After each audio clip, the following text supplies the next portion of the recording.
Umbun puruk pagangan kunci pusik jalo kumpulan tali. Hiasan di dalam kampung Sumarak dalam nagari Limpapeh rumah nanggadang. Kaum duang-duang ke Madinah ke payung Panji Kasarugo. Iolah bundokan duang atau kaum ibu. Sampai Nabi mengatakan, Al-jannatu tahta aqdamil ummahat.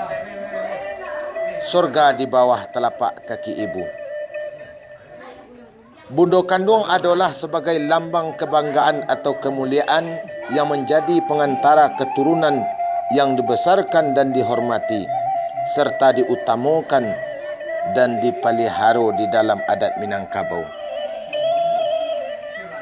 Mengingat pentingnya kedudukan dan fungsi kaum wanita dalam mencapai kehidupan, maka anak perempuan sangat diutamakan.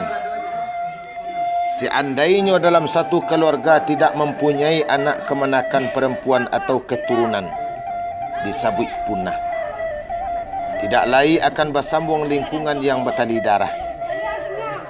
Tapi bukanlah tidak memerlukan anak kemenakan laki-laki.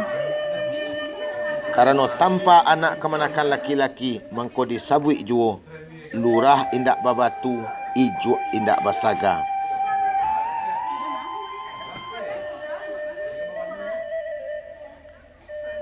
Hanya saja kaum wanita diberi ketentuan dalam lingkungan keluarga.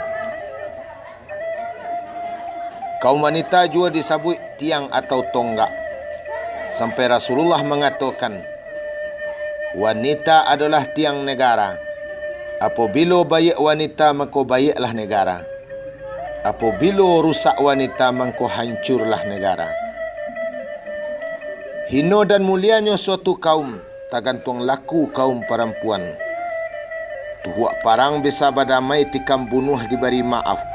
Rambut rampeh dapat diliman, tapi kok perempuan diberi malu. Janda diguguang tabang orang gadih terpakiak dalam samak.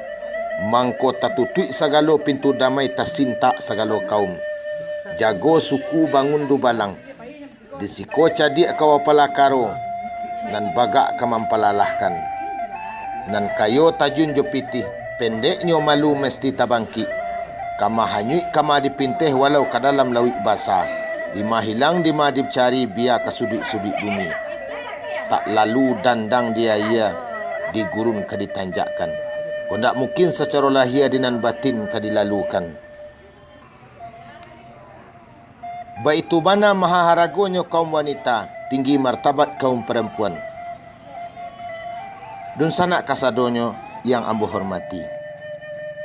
Wanita yang bisa dikatakan kaum perempuan menurut adat Minangkabau, ialah wanita yang baik budi, sarata rancak tingkah lakunya.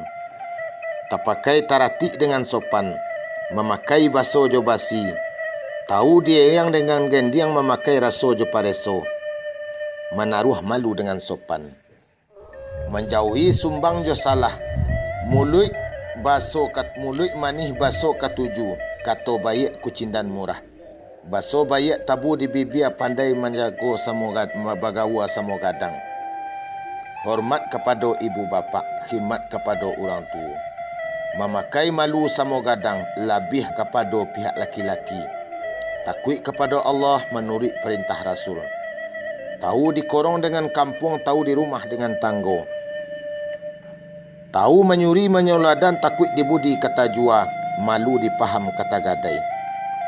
Menjauhi sumbang jo salah, tahu dimungkin dengan patut meletakkan suatu di tampeknya. Tahu ditinggi dengan rendah, bayang-bayang sepanjang badan. Buliah dituri di tauladan kasuri teladan kain kecupak teladan batuang.